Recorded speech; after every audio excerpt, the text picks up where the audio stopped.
Real Madrid fan ആണെങ്കിലും ശരി, FC Barcelona fan ആണെങ്കിലും ശരി, നിങ്ങൾ ഇത് കണ്ടിരിക്കണം എന്നുള്ളതാണ് കേട്ടോ. എന്ന് വെച്ച് കഴിഞ്ഞാൽ നമ്മുടെ കമന്റ് സെക്ഷനിൽ കാണുന്ന ഒരു കാര്യമാണ് ജോസെ മൊറീനോ വരുന്നത് ട്രോഫി അടിക്കാനാണ് എന്നുള്ളൊരു വർത്താനം. ഓണസ്റ്റ്ലി സ്പീക്കിംഗ് എനിക്ക് അതിനോടുള്ള ഒരു വലിയ വിയോജിപ്പുണ്ട്. അത് ഞാൻ ഈ വീഡിയോയിൽ പറയാം. ഒപ്പം ബാഴ്സലോണ ഫാൻസ് ഉണ്ട്.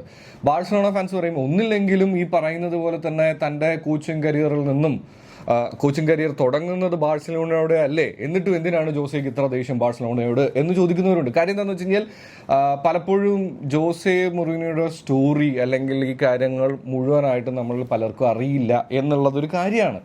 സോ ഐ വാസ് തിങ്കിങ് ഇത് ഞാൻ ചെയ്യാം. കാര്യം ഞാൻ നോക്കിയപ്പോൾ അധികം ഐം നോട്ട് സെയിങ് ഒരു ബാഡ് സെൻസിൽ പറയല്ല, ഞാൻ കണ്ടില്ല. റിയൽ മാഡ്രിഡിൻ്റെതായിട്ടുള്ള കോണ്ടന്റ്സ് മാത്രം ചെയ്യാറുള്ള പേജുകളിലൊന്നും ഈ സീരീസിനെ കുറിച്ച് വലിയ രീതിയിൽ പറയുന്നതോ കാണണമെന്ന് സജസ്റ്റ് ചെയ്യുന്നതോ ഒന്നും ഞാൻ കണ്ടില്ല. മേ ബി നിങ്ങൾ കണ്ടിട്ടുണ്ടാവും. But I am suggesting you again, Netflix sports series എന്ന് പറയുന്നൊരു സംഭവമുണ്ട്. അതിൽ ഒരുപാട് പേരുടെ വന്നിട്ടുണ്ട്, നമുക്കറിയാം. ആൻഡ് അതിനകത്ത് മൊറീനോ എന്ന് പറയുന്ന സീരീസ് ഉണ്ട്. അതിൻ്റെ തുടക്കത്തിൽ ഒരൊറ്റ സാധനമുണ്ട്, I was born into football എന്ന് പറയുന്ന ഒരു പുള്ളിയുടെ ഒരു തുടക്കത്തിലെ ആ ഒരു ഇത് അത് മാത്രം മതി നിങ്ങൾ ആ സീരീസ് മുഴുവൻ കാണും. അത്ര അടിപൊളിയാണ്. സോ അതിനെക്കുറിച്ചും ജോസെ മൊറീനോയെ കുറിച്ചും ഒക്കെ ഉള്ള കുറച്ച് കാര്യങ്ങളാണ് നമ്മൾ ഈ വീഡിയോയിൽ സംസാരിക്കാനായിട്ട് പോകുന്നത്. So welcome to AT podcast football club and this is RJ Andappan.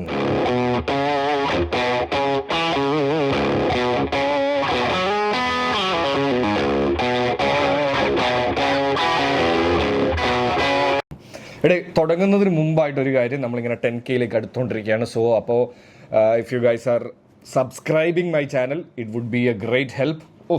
അടിപൊളി 10K കാണുമ്പോൾ ഒരു സന്തോഷമല്ലേ, എനിക്കങ്ങനെയാണ് കേട്ടോ. അപ്പോൾ എന്തായാലും അത് പറഞ്ഞുകൊണ്ട് തന്നെ ഞാൻ ഇതിലേക്ക് തുടങ്ങുകയാണ്. ഈ സീരീസിനെ കുറിച്ച് ഞാൻ പറയാൻ കാര്യം എന്താണെന്ന് വെച്ച് കഴിഞ്ഞാൽ, ഇപ്പം പലരും എൻ്റെ ഒരു വീഡിയോയുടെ താഴെ വന്നപ്പോഴും പറഞ്ഞു we are going to win a lot of trophies with Jose Mourinho. അപ്പം ഞാൻ അതിനകത്ത് പറഞ്ഞിട്ടുണ്ടായിരുന്ന എൻ്റെ വീഡിയോയിലുണ്ടായിരുന്ന ഒരു ചെറിയ പോയിന്റ് ഉണ്ട്. എന്ന് വെച്ച് കഴിഞ്ഞാൽ ജോസെ മൊറീനോയെ റയൽ മാഡ്രിഡിലേക്ക് വീണ്ടും കൊണ്ടുവരുന്നത് റയലിന് നഷ്ടമായി പോയിട്ടുള്ളൊരു സാധനമുണ്ട്, ഒരു കോർ റൈറ്റും ഉണ്ട്. Real always have a team mentality എന്നുള്ളതൊന്നുമല്ല. ഒരു ഇൻഡിവിജ്വൽ ആണെന്നുണ്ടെങ്കിലും അവരുടെ ഉള്ളിലുള്ള പ്രശ്നങ്ങളോ അല്ലെങ്കിൽ ഈഗോസോ അവരൊരിക്കലും പുറത്ത് കാണിക്കില്ലായിരുന്നു. അല്ലെങ്കിൽ ഒരു പരിധി വരേക്കും ഇപ്പോൾ കഴിഞ്ഞ സീസണിൽ ഉണ്ടായ കാര്യങ്ങളൊന്നും ഞാൻ വീണ്ടും എടുത്ത് പറയണ്ടല്ലോ, ഇങ്ങനെയുള്ള സംഭവങ്ങളൊന്നും പുറത്തേക്ക് എത്തില്ലായിരുന്നു. പക്ഷെ ഇതൊക്കെ സംഭവിച്ചു. റയലിനെ പോലത്തെ അത്രയും ടോപ്പിൽ നിൽക്കുന്ന ഒരു ക്ലബിന് അതൊരു ഇച്ചിരി ക്ഷീണം തന്നെയാണ്. എത്രയൊക്കെ ഫാൻസ് സമ്മതിച്ചാലും സമ്മതിച്ചില്ലെങ്കിലും അതൊരു വലിയ ക്ഷീണം തന്നെയാണ്. ഇപ്പോൾ അവരുടെ നഷ്ടമായിരിക്കുന്ന ഒരു സാധനം എന്ന് പറയുന്നത് they are not playing as a team. എന്ന് വെച്ച് കഴിഞ്ഞാൽ ജോസയുടെ പഴയ ഒരു ഫേമസ് ഇതിനകത്തും പറയുന്ന ഒരു സാധനമുണ്ട്, റാമോസിനെ ഹെഡ് ചെയ്യാൻ പഠിപ്പിക്കേണ്ട ആവശ്യമുണ്ടോ? അതിന് ജോസയുടെ ആവശ്യമുണ്ടോ? ഇല്ല. ഇനി ക്രിസ്ത്യാനോ റൊണാൾഡോയെ ഗോൾ സ്കോർ ചെയ്യാനായിട്ട് പഠിപ്പിക്കേണ്ട ആവശ്യമുണ്ടോ? അതിന് ജോസയുടെ ആവശ്യമുണ്ടോ? ഇല്ല. പക്ഷെ ആവശ്യം എന്ന് പറയുന്നത് റയൽ മാഡ്രിഡിനെ ഒരു ടീമായിട്ട് കളിപ്പിക്കുക എന്നുള്ളതാണ്. അതിന് ഈ ലോകത്ത് ജോസെ മൊറീനോയെക്കാളും വേറൊരു മച്ചാൻ ഇല്ല എന്നുള്ളത് തന്നെയാണ് കേട്ടോ. ഈവൻ ഇപ്പം നമ്മുടെ റൈവലാണ് ഈ സീസണിൽ ഇനി അങ്ങോട്ട് ഉണ്ടാവാൻ പോകുന്നത് എന്താണ് ജോസയെക്കുറിച്ച് കുറച്ചെങ്കിലും അറിയുന്നവർക്കാണെന്നുണ്ടെങ്കിൽ അറിയാം. കാരണം പുള്ളി ഇനി പ്രസ് മീറ്റിലൊക്കെ വരുമ്പോൾ ബാഴ്സയെ എടുത്തിട്ട് അലക്കും എന്നുള്ളത് ചരിത്രം അറിയാവുന്നവർക്കൊക്കെ അറിയാവുന്ന കാര്യമാണ്. പുള്ളി കളിക്കളത്തിൽ മാത്രമല്ല നാക്കുകൊണ്ടും ബാഴ്സയായിട്ടുള്ള യുദ്ധത്തിന് റെഡി ആയിരിക്കും എന്നുള്ള കാര്യത്തിൽ ഒരു സംശയവും വേണ്ട കേട്ടോ. എന്ന് വെച്ച് കഴിഞ്ഞാൽ ബാഴ്സ ഫാൻസ് റെഡി ആയിക്കോ, ഇയാൾ നമ്മളെ വേദനിപ്പിക്കുന്ന ഒരുപാട് വാക്കുകൾ പറയാനായിട്ട് പോകുന്നതേ ഉള്ളൂ. ആൻഡ് അതിന് പുള്ളിയുടേതായിട്ടുള്ള കാരണങ്ങളും ഉണ്ട് കേട്ടോ, അതിൽ കുറ്റമൊന്നും പറയാൻ പറ്റില്ല. അത് ആദ്യം പറഞ്ഞിട്ട് പോകാം. ബാഴ്സ ഫാൻസ് എന്തുകൊണ്ടാണ് ഞാൻ ഈ സീരീസ് കാണണമെന്ന് പറയാനുള്ളൊരു റീസൺ എന്ന് പറയുന്നത്, ഇപ്പോൾ നമ്മുടെ ഇടയിലുള്ള മലയാളി ഫാൻസിൻ്റെ ഇടയിൽ പോലും ട്രാൻസ്ലേറ്റർ അല്ലെങ്കിൽ ഈ പറയുന്ന പോലെ തന്നെ അങ്ങനെയല്ലേ പുള്ളിയുടെ ഈ പറയുന്ന പോലെ പ്രൊഫഷണൽ കോച്ചിങ് കരിയറൊക്കെ തുടങ്ങിയത് എന്നുള്ള രീതിയിൽ കളിയാക്കിയിട്ടൊക്കെ പറയും. ബാഴ്സയിൽ നിന്ന് തുടങ്ങിയതല്ലേ, അങ്ങനെയല്ലേ ഇങ്ങനെയല്ലേ എന്നുള്ളത്. പക്ഷേ ജോസെ മൊറീനോ ഇതിനകത്തേക്ക് ഇപ്പം ആ തുടക്കത്തിലെ ഡയലോഗ് പോലെ തന്നെയാണ്, he was born into football. പുള്ളിക്ക് ഫുട്ബോൾ ഇല്ലാത്ത മൊമെന്റ്സ് ആണ് ഏറ്റവും മോശം മൊമെന്റ്സ് ഇൻ ദ ലൈഫ്. അല്ലെങ്കിൽ പുള്ളി കംപ്ലീറ്റ് ആവുന്നത് അല്ലെങ്കിൽ പുള്ളിക്ക് കംപ്ലീറ്റ് മൊമെന്റ്സ് തോന്നുന്നത് ഫുട്ബോൾ ഉള്ളപ്പോഴാണെന്നൊക്കെ പുള്ളി പറഞ്ഞിട്ടുണ്ട്. ആൻഡ് അങ്ങനെയുള്ള ഒരാൾക്ക് who call himself as A special one, അതൊക്കെ നമുക്ക് വേണമെന്നുണ്ടെങ്കിൽ അതിനെ ഇങ്ങനെ പറയാം, അത് ഭയങ്കര ആറ്റിറ്റ്യൂഡാണ്, അറഗൻസ് ആണ്, ഈഗോ ആണ്. പക്ഷെ അത് വെച്ച് പുള്ളി എല്ലാം പ്രൂവ് ചെയ്ത് കാണിച്ചു എന്നുള്ള ഒരാളും കൂടിയാണെന്നുള്ളതാണ് കേട്ടോ.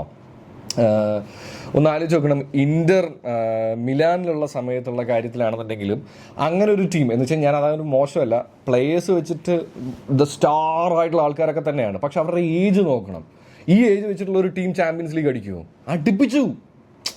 സോ അതും ഒരു സ്പെഷ്യൽ വർക്ക് തന്നെയാണ്. ആൻഡ് റിയൽ മാഡ്രിഡിലാണെന്നുണ്ടെങ്കിലും ഈ 100 പോയിന്റ്സിൻ്റെ കാര്യം പറയുന്ന സമയത്താണെങ്കിലും അത് പലർക്കും മനസ്സിലാവാത്ത എന്താണെന്ന് വെച്ച് കഴിഞ്ഞാൽ 100 പോയിന്റ്സ് അച്ചീവ് ചെയ്യുക എന്നുള്ളതല്ല സത്യം പറഞ്ഞു കഴിഞ്ഞാൽ ജോസെ ചെയ്തിട്ടുണ്ടായിരുന്ന ഒരു വലിയ കാര്യം. He made them as a team എന്ന് വെച്ച് കഴിഞ്ഞാൽ അത് നിങ്ങൾക്ക് മനസ്സിലാവണമെന്നുണ്ടെങ്കിൽ ആ കുറേ കാര്യങ്ങൾ അതിനനുസരിച്ച് തന്നെ മനസ്സിലാക്കണം എന്നുള്ളതാണ്. ഞാൻ അതുകൊണ്ടാണ് ബാഴ്സ ഫാൻസ് എപ്പോഴും ഇത് കളിയാക്കുമ്പോൾ എനിക്ക് തോന്നിയിട്ടുള്ളൊരു കാര്യം എന്ന് പറയുന്നത് പുള്ളിയെ അത്രമാത്രം ഇവരും എന്ത് ചെയ്തിട്ടുണ്ട്, കളിയാക്കിയിട്ടുണ്ട്. സോ ബാഴ്സയോട് അവർക്ക് ദേഷ്യം തോന്നുന്നതിന് കുറ്റം പറയാൻ പറ്റുമോ? ഇനി വേറൊരു കാര്യം കൂടെ ഉണ്ട് കേട്ടോ. ചെൽസിയിൽ നിന്നും ജോസെ മൊറീനോ പോകുന്ന സമയത്ത് അതും ഇതിനകത്ത് നല്ല രീതിയിൽ പറഞ്ഞിട്ടുണ്ട്. ഈ സീരീസിന് പലതരം വിമർശനങ്ങളും ഉണ്ട് കേട്ടോ. എന്ന് വെച്ച് കഴിഞ്ഞാൽ കുറേയൊന്നും പറഞ്ഞിട്ടില്ല എന്നൊക്കെ പറയുന്നുണ്ട്. പുള്ളിയുടെ ബുക്ക് ഞാൻ വായിച്ചിട്ടില്ല, പക്ഷെ എന്നാലും ഇത് നമുക്ക് കുറേ കാര്യങ്ങൾ മനസ്സിലാക്കാൻ, അത് കഴിഞ്ഞ് നമുക്ക് തന്നെ അതിനെക്കുറിച്ച് സെർച്ച് ചെയ്ത് നോക്കാനൊക്കെ നമ്മളെ പ്രേരിപ്പിക്കുന്ന ഒരു സീരീസ് തന്നെയാണ്. അപ്പോൾ ഞാൻ പറഞ്ഞു വന്നത്, ചെൽസിയിൽ നിന്ന് പോയ സമയത്ത് സ്വാഭാവികമായിട്ടും ബാഴ്സയിൽ വർക്ക് ചെയ്തിട്ടുള്ളത് കൊണ്ട് തന്നെ ബാഴ്സ ഒരു പ്രിഫറൻസ് കൊടുക്കേണ്ടതായിരുന്നു ആർക്ക്, ജോസെ മൊറീനോയ്ക്ക്. പക്ഷെ എന്ത് ചെയ്തു, അവരുടെ റിസർവ് ടീമിലെ കോച്ചായിട്ടുള്ള പെപ് ഗാർഡിയോളയാണ് അവർ സെലക്ട് ചെയ്തിട്ട് ബാഴ്സയുടെ കോച്ചായിട്ട് കൊണ്ടുവരുന്നത്. അത് സ്വാഭാവികമായിട്ടും ജോസയെ പോലത്തെ ഒരു ആറ്റിറ്റ്യൂഡ് കീപ്പ് ചെയ്യുന്ന ഒരാൾക്ക് എൻ്റെ മേളിൽ പെപ് ഗാർഡിയോള എടുത്തല്ലേ, ഓക്കെ, ഈ ഒരു സാധനം സ്വാഭാവികമായിട്ടും ഹേർട്ട് ചെയ്തിട്ടുണ്ടാവില്ലേ? പുള്ളി ഇപ്പോൾ ബാഴ്സയോട് കാണിക്കുന്നതിലൊന്നും നമുക്ക് ഒരിക്കലും കുറ്റം പറയാനൊന്നും പറ്റില്ല എന്നുള്ളതാണ്. ഒരു man who respect himself will have this attitude. അതിലെന്താ കുറ്റം? എനിക്ക് ഒരു മോശവും തോന്നുന്നില്ല. ആൻഡ് അതുപോലെ തന്നെയാണ് ഞാൻ ഈ പറഞ്ഞ പോലെ ഫാൻസ് പുള്ളിയോട് ട്രീറ്റ് ചെയ്തിട്ടുള്ള വേയിൽ പുള്ളി ഇത്രയൊക്കെ അല്ലേ പറയുന്നുള്ളൂ എന്നുള്ളതാണ് അതിനകത്തൊരു കാര്യം. അതായത് നമ്മൾ ചില സമയത്ത് ഞാൻ വീഡിയോസ് ഇടുമ്പോൾ എന്നോട് പറയാറുണ്ട്, അത് റയൽ മാഡ്രിഡിൽ മാത്രമല്ല എല്ലായിടത്തും ഉണ്ട്. അതെ, അത് റയൽ മാഡ്രിഡിൽ മാത്രമല്ല, ചെൽസിയിൽ മാത്രമല്ല, ബാഴ്സലോണയിൽ മാത്രമല്ല, എല്ലായിടത്തും ഈ ടോക്സിക് ഫാൻസ് ഉണ്ടാവുന്നതാണ്. അതുകൊണ്ടാണ് നമ്മൾ പറയുന്നത് ചില ഫാൻസ് എന്ന് പറയുന്നത് നമ്മൾ അതിനെ ഇതാക്കുന്നത്. സോ ജോസയുടെ ഈ ഒരു കാര്യം ബാഴ്സ ഫാൻസിന് മനസ്സിലായിട്ട് ഈ സീരീസ് കാണണം കേട്ടോ നിങ്ങൾ. ഇനി ഞാൻ പറയാൻ വന്നൊരു കാര്യം എന്ന് പറയുന്നത്, ജോസെ മൊറീനോയുടെ ഈ ഒരു സംഭവത്തിനകത്ത് എനിക്ക് ഏറ്റവും ഇഷ്ടമുള്ളൊരു കാര്യം എന്ന് പറയുന്നത്, എംബാപ്പെ പറഞ്ഞപ്പോഴാണെങ്കിലും we are going to win more titles. I think Real Madrid is going to have a core team. അതിനൊരു ചെറിയൊരു എക്സാമ്പിൾ പറഞ്ഞുതരാം. സ്ലാറ്റനെ പോലത്തെ ഒരു കൾട്ട് തഗ് ഫുട്ബോളർ നിങ്ങൾ കണ്ടിട്ടുണ്ടോ? വേറെ പുള്ളിയാണെന്നുണ്ടെങ്കിൽ ഒന്നുമില്ലാത്ത സമയത്താണെന്നുണ്ടെങ്കിൽ ഒടുക്കത്തെ ആറ്റിറ്റ്യൂഡ് കീപ്പ് ചെയ്ത് ഡയലോഗ് അടിക്കുന്ന മനുഷ്യനാണ് അല്ലേ. ആ ആളുടെ മൈൻഡ് വെച്ച് കളിക്കാൻ മാത്രം പറ്റുന്നുണ്ടെങ്കിൽ ജോസെ മൊറീനോ, അതുകൊണ്ടാണ് എപ്പോഴും പറയുന്നത് ഈ സ്പെഷ്യൽ വണ്ണിനേക്കാളൊക്കെ ഉപരിയായിട്ട് he is the man who can control anybody. എത്ര ആറ്റിറ്റ്യൂഡുള്ള വലിയ കൊടി വെച്ചുള്ള കൊമ്പനാണെന്ന് പറഞ്ഞാലും ജോസയുടെ മുമ്പിൽ എത്തിക്കഴിഞ്ഞാൽ താന്നു പോകും. പുള്ളിയോളം മനസ്സ് വെച്ച് കൺട്രോൾ ചെയ്ത് ഒരു പ്ലെയറിനെ ഗ്രൗണ്ടിലേക്ക് ഇറക്കാൻ പറ്റുന്ന, അല്ലെങ്കിൽ അതിപ്പോൾ ഓപ്പോസിറ്റ് നിൽക്കുന്നവനെയാണെന്നുണ്ടെങ്കിലും ട്രിഗർ ചെയ്യാൻ പറ്റുന്ന വേറൊരു കോച്ച് ഫുട്ബോളിങ് ചരിത്രത്തിലുണ്ടോ എന്ന് എനിക്കറിയില്ല. ഞാൻ കണ്ടതിൽ വെച്ച് ഞാൻ പറയാം കേട്ടോ. ഞാൻ വായിച്ചതും ഞാൻ കണ്ടതും മനസ്സിലാക്കിയതും വെച്ചിട്ട് പറഞ്ഞെന്നുള്ളൂ. അപ്പോൾ ചോദിക്കരുത് നീ എല്ലാ കളിയും കണ്ടോ എന്നുള്ളത്. കുറേ എണ്ണന്മാർ അതിന് വേണ്ടി മാത്രം കമൻറ്റ് ചെയ്യാൻ വരും. ആൻഡ് ഇതിനകത്ത് എനിക്ക് തോന്നിയിട്ടുള്ള മറ്റൊരു കാര്യം എന്ന് പറയുന്നത്, ഞാനിപ്പോഴും പേടിക്കുന്ന ഒരു കാര്യം എന്ന് പറയുന്നത്, ഇപ്പോൾ റയലിനെ പലപ്പോഴും പല ടീമുകൾക്കും ഈസി ആയിട്ട് ബ്രേക്ക് ചെയ്യാൻ പറ്റുന്നതെന്ന് പറഞ്ഞു കഴിഞ്ഞാൽ ഇൻഡിവിജ്വൽ ബ്രില്യൻസ് മാത്രം വെച്ചാണ് റയൽ എപ്പോഴും കളിച്ചു പോകുന്നത്. ഇത് കാരണം എന്താണെന്ന് വെച്ച് കഴിഞ്ഞാൽ, ഒരു പ്രശ്നം ഉണ്ടാകുമ്പോൾ ഈ ഇടി ഉണ്ടാക്കാൻ വരുന്നതല്ല ടീംമേറ്റ്സും തമ്മിലുള്ളൊരു ആറ്റിറ്റ്യൂഡ് എന്ന് പറയുന്നത്. ജോസയുടെ അണ്ടറിൽ കളിക്കും ഇനി നിങ്ങൾ കാണാൻ പോകുന്നൊരു കാര്യമുണ്ട്. പുള്ളിക്ക് പുള്ളിയുടേതായിട്ടുള്ള നിയമങ്ങളുണ്ട്. ഇപ്പം തന്നെ പുറത്തു വരുന്നൊരു പല സംഭവങ്ങളും അനുസരിച്ചിട്ട് ബാഴ്സലോണ ഫാൻസ് പ്ലേയേഴ്സുമായിട്ട് വലിയ അടുപ്പങ്ങൾ വെക്കരുത് എന്നുള്ള റൂൾസ്, അങ്ങനെയുള്ള കാര്യങ്ങളൊക്കെ വരും. അത് ഈ സീരീസിലും പറയുന്നുണ്ട്, മുമ്പ് നമ്മൾ കേട്ടിട്ടുള്ളൊരു കാര്യമാണ്. എന്ന് വെച്ച് കഴിഞ്ഞാൽ പുള്ളി കോച്ച് ചെയ്യുന്ന സമയത്ത് നിങ്ങളുടെ നാഷണാലിറ്റിയിലുള്ള ഒരു പ്ലെയറാണ് അപ്പുറത്ത് കളിക്കുന്നതെന്നുണ്ടെങ്കിൽ പോലും നമ്മൾ പോയി വലിയ അടുപ്പം കാണിക്കേണ്ട ആവശ്യമൊന്നുമില്ല. അത് പുള്ളിയുടെ അണ്ടറിൽ വർക്ക് ചെയ്യുമ്പോൾ അങ്ങനെയാണ്. പുള്ളി കോച്ചായിട്ടിരിക്കുമ്പോൾ പുള്ളിയുടെ അണ്ടറിലാണ് നിങ്ങൾ കളിക്കുന്നതെന്നുണ്ടെങ്കിൽ ആ സാധനം ഉണ്ടാവണം എന്നുള്ളതാണ്. എനിക്ക് തോന്നുന്നു അത് വളരെ may be for him it is correct. ചിലപ്പോൾ അത് തെറ്റാണെന്ന് ചിന്തിക്കുന്ന ആൾക്കാരുണ്ടാവാം, പക്ഷെ എനിക്ക് തോന്നുന്നു ദാറ്റ്സ് ഗുഡ് അല്ലേ. അതുപോലെ തന്നെ മറ്റൊരു കാര്യം എന്ന് പറയുന്നത്, പോർച്ചുഗലിൻ്റെ ചരിത്രത്തിൽ ഇപ്പോൾ നമ്മൾ പല താരങ്ങളെയും പറയും. ഇപ്പോൾ ഇസബയോ പറയും, ഫിഗോയെ പറയും, ഡെക്കോയെ ചിലപ്പം ചില കാര്യങ്ങളിലൊക്കെ നമ്മൾ മെൻഷൻ ചെയ്യാറുണ്ട്. ക്രിസ്ത്യാനോ റൊണാൾഡോ ആണ് ദ ഫേസ് ഓഫ് പോർച്ചുഗൽ എന്ന് പറയുന്നത് അല്ലേ.